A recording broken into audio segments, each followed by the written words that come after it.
दिल्ली में भाजपा सरकार के 100 दिन पूरे, मंत्री आशीष सूद ने गिनाए गरीबों और शिक्षा के लिए किए गए कार्य।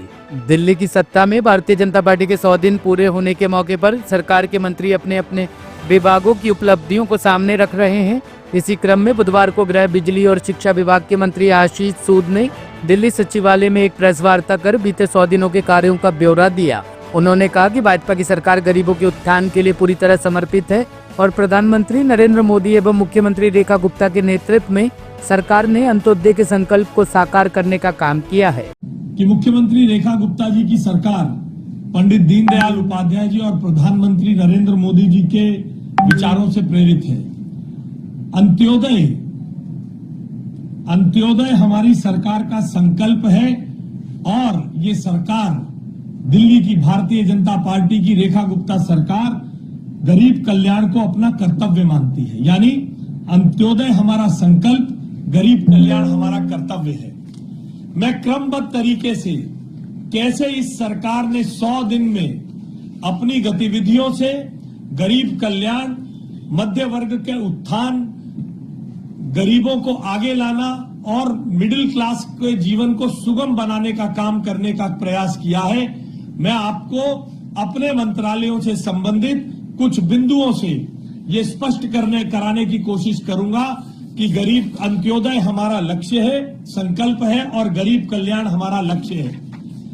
इस सरकार ने आते ही सबसे पहले सरकार ने जो 27 साल बाद बनी है, मोदी जी के संकल्पों को पूरा करने के लिए मुख्यमंत्री रेखा गुप्ता जी के निर्देश पर ड्यूसिप में पहली बार 700 करोड़ रुपए का बजट दिया गया है ताकि झुग्गी में रहने वालों का जीवन सुगम हो, झुग्गी में रहने वालों के लिए नए टॉयलेट ब्लॉक्स बने, झुग्गी में रहने वाले लोगों के लिए जो माताएं बहनें रहती हैं जिनके लिए स्नान गृह नहीं है, खुले में नहाना पड़ता है या अपने घर के अंदर झुग्गी के अंदर नहाने की व्यवस्था करनी पड़ती है, पहली बार 700 करोड़ रुपए देकर इस सरकार ने झुग्गी वालों के संदर्भ में जीवन आसान करने का काम किया है।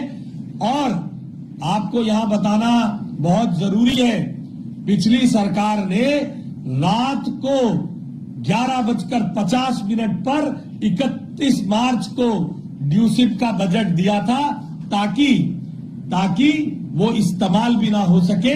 और आज ये सरकार, पिछली सरकार अपने आप को झुग्गी वासियों का बहुत बड़ा हितैषी कहने का बात करती है। उपस्थित साथियों, इस सरकार ने आते ही इस शिक्षा की व्यवस्था में आमूलचूल परिवर्तन करने का काम किया है। दिल्ली के विश्वविद्यालयों से दिल्ली सरकार के संबंधित कॉलेज तमाम लड़ाई में पड़े रहते थे। दिल्ली के बच्चों का आज दिल्ली विश्वविद्यालय में कौन पढ़ने जा रहा है? आपके हमारे मध्यवर्गीय परिवारों के बच्चे जा रहे हैं। 12 कॉलेजों के अध्यापकों का, 12 कॉलेजों के टीचरों का, 12 कॉलेजों के नॉन टीचिंग स्टाफ का, उन बच्चों का जीवन कठिन हो गया था।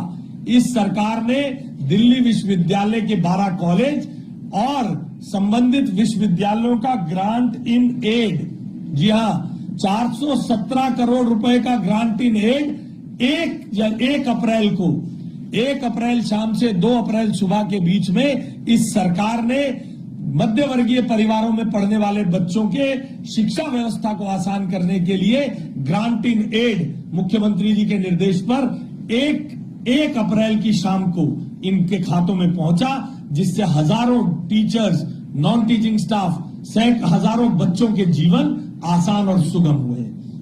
दिल्ली की टेक्निकल एजुकेशन के संदर्भ में 3 लाख रुपए आमदनी वाले, 3 लाख से नीचे वार्षिक आमदनी वाले बच्चों के लिए आप कल्पना कीजिए 2022 से उनकी स्कॉलरशिप नहीं दी जा रही थी।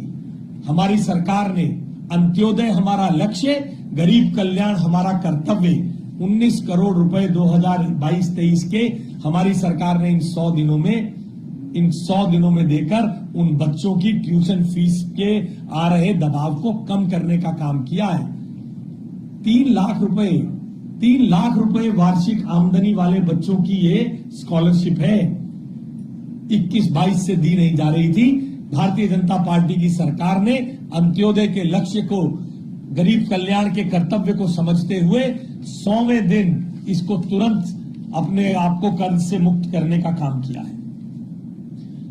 100 दिन के अंदर हमने नीट, सीयूईटी आदि की पढ़ाई बच्चों को निशुल्क, गरीब सरकारी स्कूलों के बच्चे जो एस्पिरेशन रखते हैं नीट की परीक्षा की, जो एस्पिरेशन रखते हैं सीयूईटी में अच्छे सेंट्रल यूनिवर्सिटी में पढ़ने की, ऐसे बच्चों के लिए ऑनलाइन कोचिंग की व्यवस्था हमने कराई। फिजिक्स वाला जैसे बड़े पोर्टल भारत सरकार के एनएसडीसी की कंपनी के साथ, जिसमें हजारों बच्चों ने नीट और सीयूईटी का, इन गरीब बच्चों के कल्याण का, इन गरीब बच्चों के उत्थान का सोच हमारी सरकार, जैसा मैंने बार बार कहा, अंत्योदय हमारा लक्ष्य है, गरीब कल्याण हमारा संकल्प है, गरीब कल्याण हमारा कर्तव्य है। टॉप स्टोरी ब्यूरो के लिए दिल्ली से रवि डालमिया की रिपोर्ट।